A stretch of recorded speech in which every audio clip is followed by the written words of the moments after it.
Here's the door-to-door script used by industry legend Dan Walrack. He's refined it over the last 20 years, and you're about to hear it. But before we get into it, we got to cover something really important because, as you know, door-to-door laws and solicitation laws can vary by state and even local ordinance. And so does the regulation around how contractors can serve homeowners through the storm damage process. So it's important that you consult your attorney before putting any of this to use on the doors to make sure you're compliant at all levels. I'm so glad you're here. Now let's rock and roll with Dan Walrack. I tell people all the time, the 18.7 is a great number, right? I mean, phenomenal, right? Residential. I study more and I look more at the 595 separate homeowners without one negative review. That's to me more important than anything, because that shows that, you know, your community base, you worry about your homeowner, your customer first, and the money's great. You know as well as I do, the money's always going to come. You know, you be a good human. You take care of the people that take care of you. You're loyal. You're honest. If you can't do something, you say you can't do it. If you can do something, you say you can do it. Right? Yeah. But the key is to make sure that the homeowner is happy and make sure that you're taking care of your homeowner, taking care of your the people that take care of you. So, yeah. And not many people have the same philosophical approach that you do to sales, right? It's like, what can I get?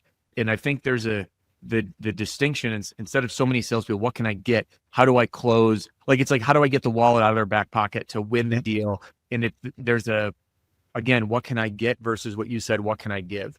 595 customers and not one bad review is mind blowing. There are many roofing companies that won't do that volume in 3 years, 5 years, some even 10 years, and they will get negative reviews. So let's jump into the psychology, Dan, of a as far as I don't know if there's any like official record book, but I'm pretty sure, at least for my record, you're the top producing residential salesperson that I've ever encountered, I think, in the industry. Do you have any idea of where you I have never heard of anybody touching that number.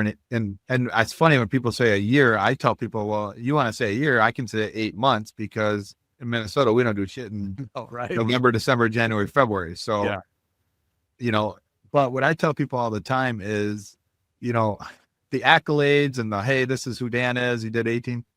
I want people to more know the fact that I take care of my homeowners, and the fact that it's a system and process that I work with, that I do, that is how you get to that number. It doesn't just happen in 1 year. You know what I mean? Yeah. No, it never does. The sales is something that 18.7 was a factor from the 15, 20 years before that of what I put in process and taking care of. And with Tiffany and my family and my wife, you know, everything like that, we've all started this 27 years ago. Right. And this isn't something that, storm hits, Dan just went out and did 18.7 million. It wasn't just Dan doing 18.7 million. It was a process that we set up a long time ago, that being a member of your community, doing the different things, the little things around your community, the little things around your village, if you want to call it. Yeah. That when this special storm hit, when this circumstance hit, is why I did 18.7 million. It's because people understood, and people knew that, hey, what does Dan do in the community? Dan's the roofing guy in the community. If there's a problem, issue, concern, we call him. Yeah. You know, and I think a lot of that stems with, when I talk to different companies, a lot of that stems with is, when I first started this, I had the job mentality. I used the mentality that every morning I had to wake up, every morning that I had a job to go do, and I'd be back and there's my job.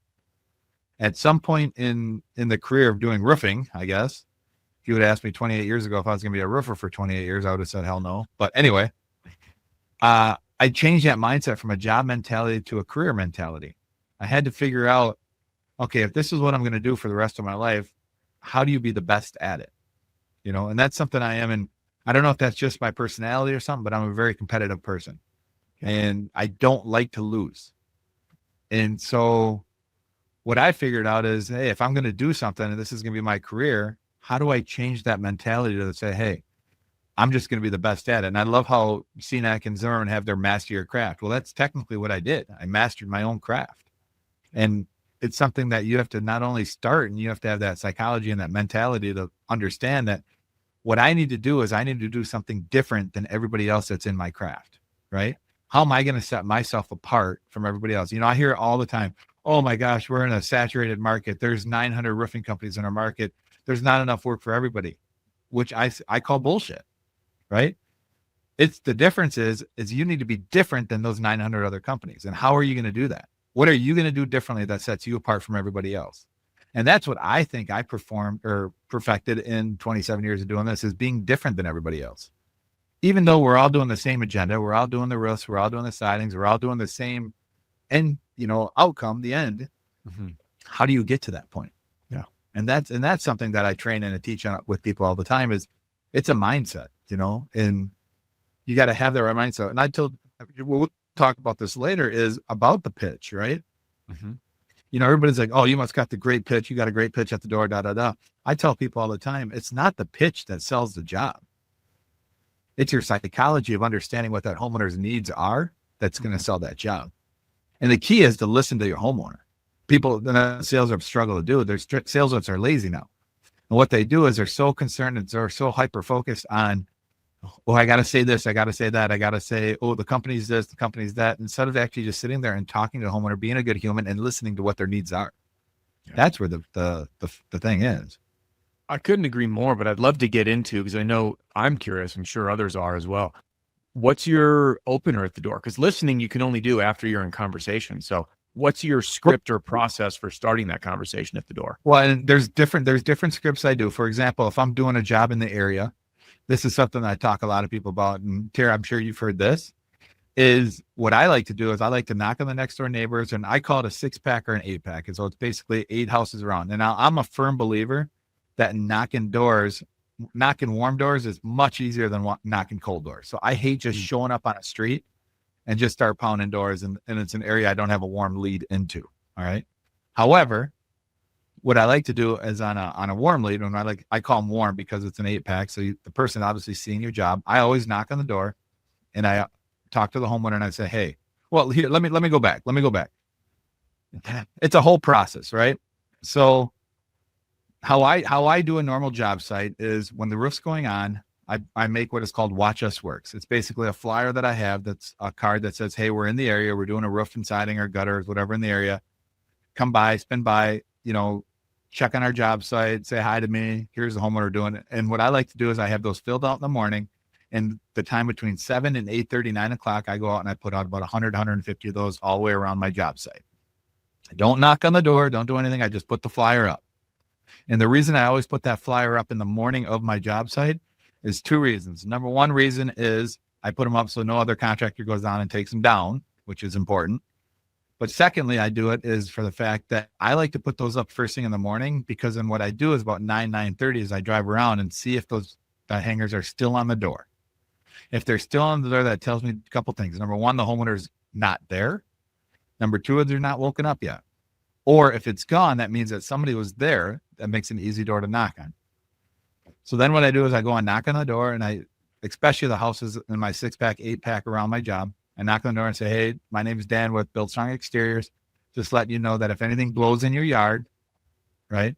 Obviously, everybody says anything blows in your yard, please let me know. I'll spin by, easily pick it up.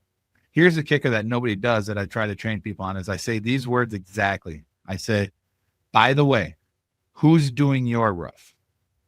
Simple question, right? Simple question. By the way, who's doing your roof? Because what you're doing is you're opening up that dialogue with that homeowner, because they're going to say one of 2 things. And about 80-85% of the time, this is exactly how the conversation goes. They're going to say either, what do you mean? Or they're going to say, Joe Schmo is doing my roof, whomever, If they say, hey, that Joe Schmo is doing my roof, then what I say is, well, here's my card. I understand a lot of companies out here just do roofing. Just to let you know, we do roof, siding, gutters, windows. So there's other trades out there that we also do. We don't like to step on any other person's toes as far as what they're doing. For example, I'm a firm believer in roofing etiquette. And in roofing etiquette, if somebody's got somebody signed up, I'm not going to sit there and try to, take them from somebody. I don't believe in that. Hey, you've done the work enough to get that person signed up. They feel comfortable with you. I'm not going to steal that job from you. But if you just do roofing, I don't mind coming in and doing the siding, the gutters, and the other parts of the trades. I'm fine with that. Secondly, what they'll say is, what do you mean? And what they're doing is they're opening up that dialogue, because then when I say my exact verbiage back is, well, Mrs. Jones, your next door neighbor, has got hers approved by the insurance company. I assume you have the same damage, correct? Because now what they're going to say is they're going to say, well, we haven't even had ours looked at. And then what you're going to say is, that's kind of funny because I'm next door. I'm going to be here all day running my job. I'm the QC on my job. It'd take me 5 minutes to pop up there, let you know if you have the same damage as Mrs. Jones. Because what they're going to say is now they got that fear of missing out going through their head, going like, I wonder if I do have the same damage as Mrs. Jones. And they're going to tell you to pop up there, take a look. And then when you're up on top of the roof and they're standing out in their front yard, you're going to say, ironically, you have the same damage as Mrs. Jones. The next step is, and that's where you get the person signed up. Yeah, that's beautiful, dude. It's funny that you mentioned the watch us work, the wow flyers. Another language, I wrote it down here. You wrote, I like knocking warm doors, not cold. We are very aligned on that philosophy. It's what I teach in the multi-touch marketing approach. And what I would love to get into is because that script is awesome. By the way, I hope all of the folks who are watching right now and listening wrote that down, because I look at the analytics and people will rewind. So if you didn't rewind and watch that, write that script down. Well, I can guarantee you, in 20 plus years of doing this industry, and I've been using that exact verbiage, I probably sign up 70 to 80% of my next door neighbors. It's kind of a running joke at our company that I never leave a street without at least 2 or 3 signatures on it. And the reason that is because I use that exact verbiage I just said to you every single time. And it plays out just like that in the conversation with the homeowner. Mm-hmm. To the point where when I go do national trainings and I go around to different companies, when we use that, they're dumbfounded how easy it is to sign a homeowner up and they're like, oh my God, they're saying exactly what you said they're going to say. I said, dude, I've been knocking so many doors that I can tell you exactly what they're going to say, you know? And it's powerful just to see with, so many sales folks. I even remember in one of the RSA sessions, I had a sales rep be like, do you have any tips to like freshen up my script? And I'm like, what does it need freshening up for? And I realize it's the salesperson that's getting quote unquote bored with what they're saying. But when you're like, I've been doing this 22 years, here's the word to say it works. Yeah. So I mean, if they literally just copy that verbatim, those words, and just say it at the door. Yeah. I mean, I can guarantee your sales are going to go up, because the key is to put the person in the mindset of wanting something. Right. Right. Not needing something, wanting something. And how do you get that mindset of them wanting something? Let them give it to themselves. Yeah. They don't want their next door neighbor to have something they don't have. Right. And I'm not pushing my agenda on them. I'm just letting them know, hey, I'm sitting next door. I'm here to help you out. I can see if you got the same damage that she has. Yeah. Right. It's so easy. I mean, and then you're not that pushy sales guy. Then you're not pushing a script or pushing a pitch on somebody, because like I can tell you another experience I had just in Arizona. I was doing a training down in Arizona, and I went out, and part of our training is the second day is I go to knock on doors with people. Right. And we're out there knocking doors, and it was a pretty saturated market, like they say. I mean, we're working on the second year of a 2-year storm. So a lot of roofs and things have been completed, and we're out knocking doors, and you're getting a lot of doors slammed in their face. You're getting a lot of like, hey, we've already had our roof done, blah, blah, blah. And then finally I just said, I put a halt to it. I said, are you guys hungry? And they're like, what do you mean? I said, let's go have lunch.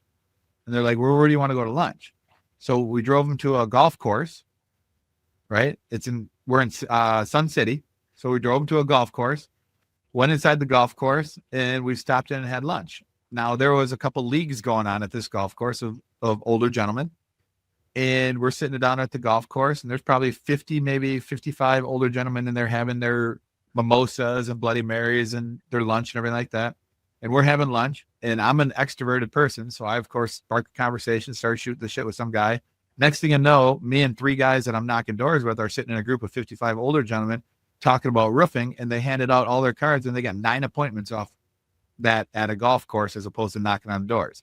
And I told them, I said, the reason you guys got those appointments at a golf course and not at the doors is now we're discussing what we do on their terms and not on our terms. Our terms is knocking doors and trying to get in their door, where everybody's already got that front and everybody's got that mindset of, oh, a door knocker. I don't want a door knocker on my door. Oh, how am I going to get rid of them?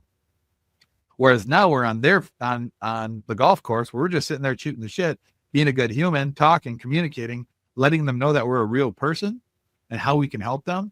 And then you can explain yourself, because you basically have 15, 20, 25 minutes of undivided attention that you're sitting there having a discussion with those people about what you do. And that's how you build that in. So it was huge. I mean, I was like, this is how you do it.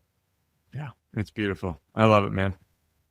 What would you say would be your pitch after? Because obviously, once you have a build day, it's a lot easier on the watch us work. But for those times that you do have to enter a neighborhood cold and you're the first one in there, what does your script or process look like at that point? Well, and a lot of that will vary on the first question I ask a homeowner. I say, hey, Mrs. Jones, my name is Dan with BuildStrong. I understand your area here has been hit by a hailstorm. I'm assuming you've had a bunch of people knocking on your door. Is that correct? Why I say that is because I want them to come back at me with the objection of saying, yeah, you're the 15th person that's knocked. And then the first question I ask them is, why haven't you chosen anybody? You know, because I'm trying to build that communication. I'm trying to build that discussion up. I want to understand why they haven't chosen somebody. Is it because people are too pushy? Is it because they don't think they have damage? I want that objection that they're going to give me, because that's how I'm going to lead my pitch. And that's the direction I'm going to take it. Right. And so I ask them, don't be afraid to ask people the question. Why haven't you chosen somebody? You know, there's got to be a reason. I mean, is it because there's 15 people up there and you don't think you have damage? Well, have you had a professional person actually give you an assessment of the damage? Have you done a walk around with that contractor? Have they showed you exactly the difference between mechanical damage and hail damage? Have they shown you the difference? I'm sure anybody can go up there and tell you got damage, but have they actually walked you around that property and explained the entire process to you? And what I tell people all the time, I said, here's what's going to make me different than everybody else that's knocked on your door. And in doing that, you're inviting that person in, you're educating that person in to being a part of the process as not opposed to the process. Do you see what I'm saying? Yeah, it's beautiful. Your sales philosophy is focused on listening and not saying, and it's magic. Yeah. I mean, so, I barely talk to my homeowner about the process until we're having that discussion when we're doing the inspection. Yeah. I just want to feel that person out and understand that person and see where that person's coming from and see what their concerns are. You got to give a prescription. Listen, understand, prescribe a solution. You know, that brings me, Dan, what do you see changing in 2026 and how are you adapting?